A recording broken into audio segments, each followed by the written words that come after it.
Welcome to Larp Academia. Today we're going to have a little Halloween special, and we're going to learn how to run a proper horror game in Larp. Now, running a horror game in Larp is actually quite difficult. In video games, you have a sense of immersion where you are thrust in and the environment is completely controlled. Key point, the environment is completely controlled. You feel safe and there's not going to be an issue. There's no way to interrupt that immersion and you're just scared. Same thing happens in a movie. You're sitting down, you're not really actively participating in this one, which is a small difference, but the environment is completely controlled. You can't be taken out of the immersion by something. And any big bad monsters out there can seem extremely scary in video games, television, or whatever media that you want. There are a few differences in LARP horror games. Now, before we go into what makes a good LARP horror game, we should really talk about three things that are terrible for LARP horror games. And this is what I found out in my years of LARPing, about 15 years, and I've seen a lot of ideas that you think might be good actually turn out to be very bad. Now, the first bad idea is darkness. Oh, we should play our horror game in the dark since we're having a Halloween camp out or whatever. And darkness does not complement horror LARPs. Now, this is kind of weird because normally when you think of the dark, you think of, oh, I'm scared because it's the unknown. You think of characters who are scared of what's going to happen in television shows, and anything can jump out at any time in a horror TV show or in a video game or in anything else. But in LARPs, reality is a little bit different. When you play in the darkness, first off, many people don't want to play already because unless you have projectiles, spell balls, or arrows that are meant to be lost in the darkness, people don't want to use them and they get a little stingy. They start thinking about their resources instead. If you have players that are fighting in melee, then there's also a lot more headshots, or shots that are usually illegal, or shots that are just accidental that happen. Now, because of these things, players either have one of two responses. The first one is that they become extremely conscientious. They're very aware of their surroundings, very aware of combat, are hyper-focused on what is happening within their little bubble of things that could happen to them, that they don't really pay attention to other things. They don't really pay attention to that person who's peeking out from the sides, looking at them in combat or in darkness. They're trying to be hyper-focused. Even when walking around, they're still hyper-focused because they don't want to fall and trip on something else. The other thing that can happen is that people are not careful and are not hyper-focused on their surroundings. And when this happens, people get full of adrenaline. They just want to keep going. They want to fight. They're trying to be immersed in their surroundings and in the story of what's happening around them, but they're not paying attention to themselves. Since they can't see, they are far more likely to trip, get hit in the head, something happen, and then everyone has to call a hold or timeout in order to check if that person's okay. Or there's a lot of stopping that, oh, are you okay? Okay, are you okay? Okay, let's continue. And each time when that happens, it completely breaks the immersion.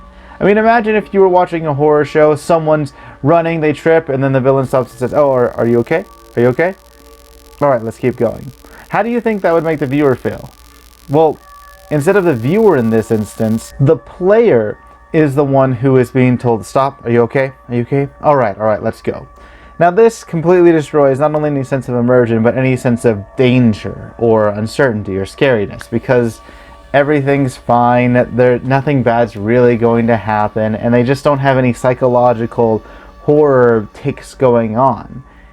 That's why darkness is not the best in LARPs. There's the safety issue and the breaking of immersion and people just not focusing on things, or people just not seeing what you want them to see to cause that spookiness. Because in a video game or television show, you can zoom in on that area, you can show them there's a person looking at you, but in LARP, they're not probably going to see that. And if you shine a light on it, you're basically telling them what to look at, and people are just not going to take that seriously.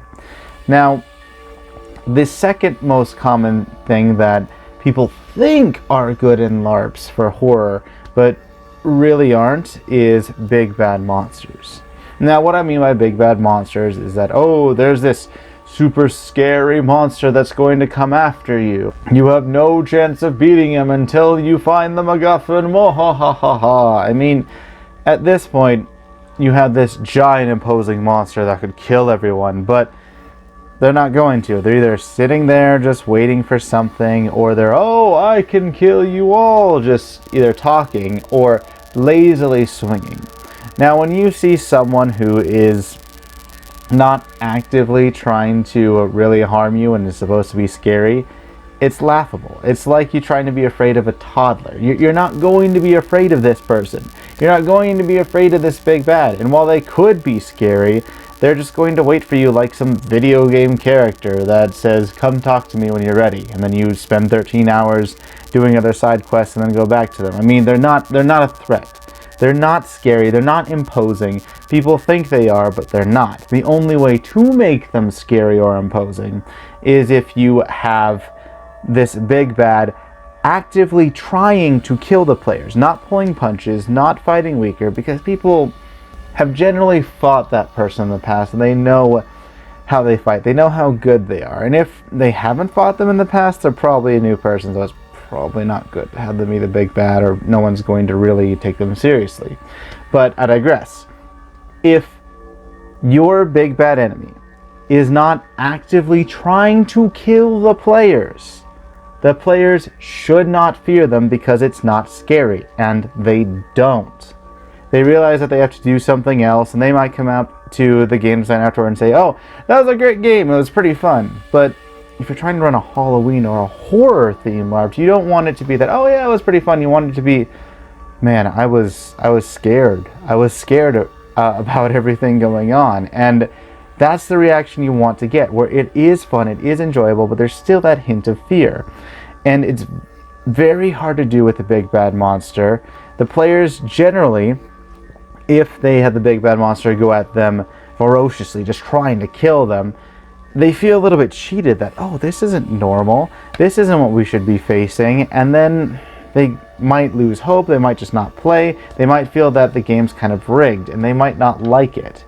So that it's a fine line to walk. And if you try to make the monster invulnerable, again, they have to be more passive. They can't really be going after the players. And it's just, big bad monsters are not really the best way to make a horror game. But we need to go over the third thing that most LARP designers think is a good idea, but it's really not. Now, when we talk about stories and about any medium, we talk about showing, not telling. But for some reason, when we try to make a narrative, a lot of roleplay based LARPs that actively go through this, or especially combat LARPs that try to do something along those lines, will tell the players this is what's happening, the herald is coming, or you need to go get this. They tell the players instead of making it more uncertain, having the players think that they're clever for finding it out. They're told what to do in order to make the game go a bit more smoothly, to make the players feel like they're more in control, to give them that feeling of a chance and feel like they're not cheated. Again, there's a lot of feeling in that, and that's the reason why we tell players things. But to make a true horror story, to make a true horror game, you need to flip the table on its head. You need to do so in a way that your players won't feel cheated. They'll instead feel something else. They won't have time to get that feeling of, oh, well, it's not fair. No. We need to go into things that we need to do now to make a good horror game. Now, the first thing you need to do to make a good horror LARP is you need to make the environment uncertain. Now, this is a sort of broad term. What do you mean by making the environment uncertain? Well, it is broad because you can do it in 1,000 different ways. A good example would be that when the players come into an event or the normal game session, they see that there's a symbol on the table or something else that's not normal. They don't know what that symbol is. Okay, whatever. They then start to slowly find this symbol throughout different areas that they go to. A little concerning, but alright, it's not too weird. The next thing is when they go back to their lodgings or when they check their equipment, they find something extras there. They find that instead of just that symbol, they might find a note that has their previous conversation, as well as another person in the conversation with the little symbol below. Now, the best way I would do this is if you had an NPC just watch while players are eating, think about their conversation, try to record as much as they could, and then write that conversation on a small piece of paper and add in a few extra lines and make it like the players were trying to react as well, that there's some dialogue from the players to this imaginary person. Put it in their belongings or in an area where they would go visit, have that symbol, something signed on the bottom, and then when they see that, they'll wonder what's going on. Now, this isn't necessarily something that you need to do for your game or the exact way to do it. You can try to make the environment uncertain in a variety of ways, but you need to make the players question what's going on and actually have a sense of unease. And the reason why you want to do this not in darkness is so that players can't blame it on the darkness. They can't blame it on things that, oh well, I should know, but it's just this stupid thing that's getting in the way. No. They have all the information that they could get, but they still don't know what's going on. Things start to change around them. Little inconsistencies start to happen where they think that they might be losing their minds a little bit. And this isn't meant to just cause a jump scare. I mean, that's cheap thrills, which isn't that great. Now, in your LARP game, you can't rely on cheap thrills, at least at first. You need to make sure that you set the tone. You need to have players be taken out of their comfort zone in a way that won't break immersion, but will that instead slowly make them a little bit insane. Now, once you've made the environment uncertain, this may take a while. This may take a day if you're doing it over a campout. This may take an hour if you only have a small day event or a 4-hour event. You can do this in any game. You just need to slowly drip in those little bits of uncertainty. If you have a longer campout, drip it in through that. If you have a day, it's a little ham-fisted, but you can still make it so that the environment's not right. Something they once knew is different and changed. Now, one thing I would recommend not doing is recommend against, is taking and changing the player's equipment, like changing a long sword into a short sword or something. You can add a short sword, which makes no sense to the players. It makes them question things. But once you manipulate their personal equipment and take away something of theirs, then their mind goes from what is this to, hey, I want my stuff back, which is something you need to keep into account when you're trying to take things from the players. Now, instead of taking things from the players, the second thing that you need to do is give a small piece of knowledge here and there.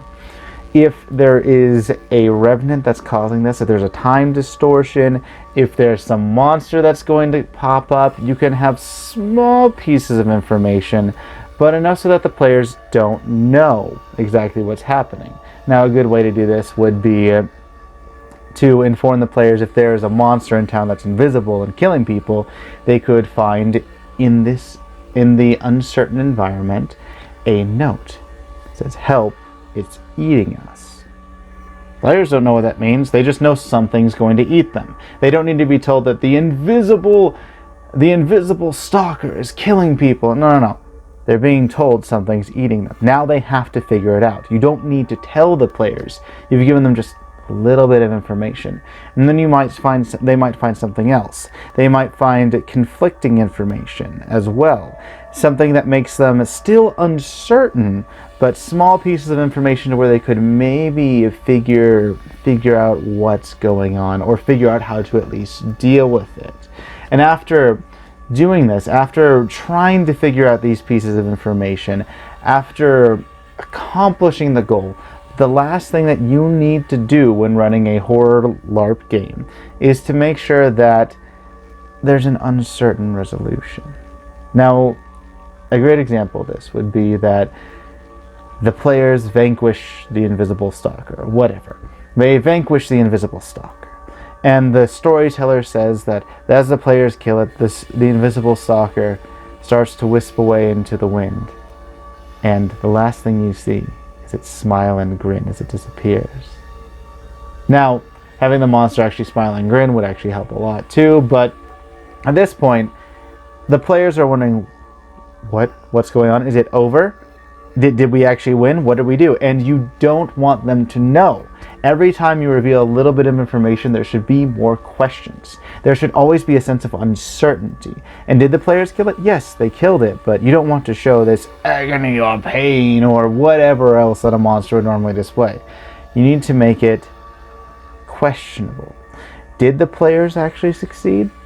Who knows? Is the monster still out there? I mean, no, they killed it, but in their minds it might be.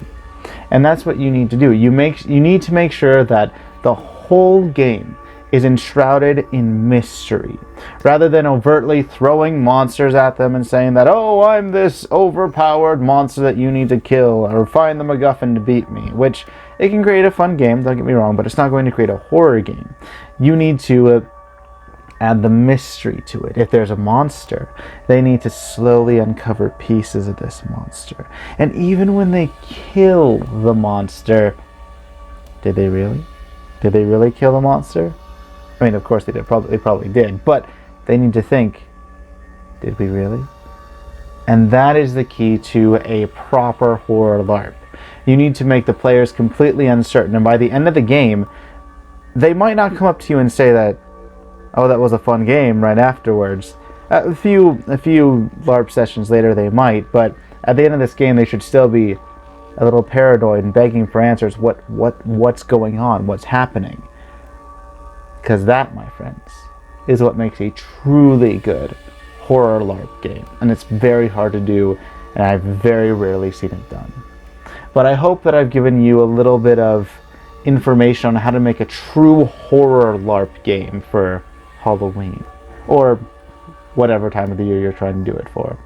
But until next time, stay safe and keep LARPing.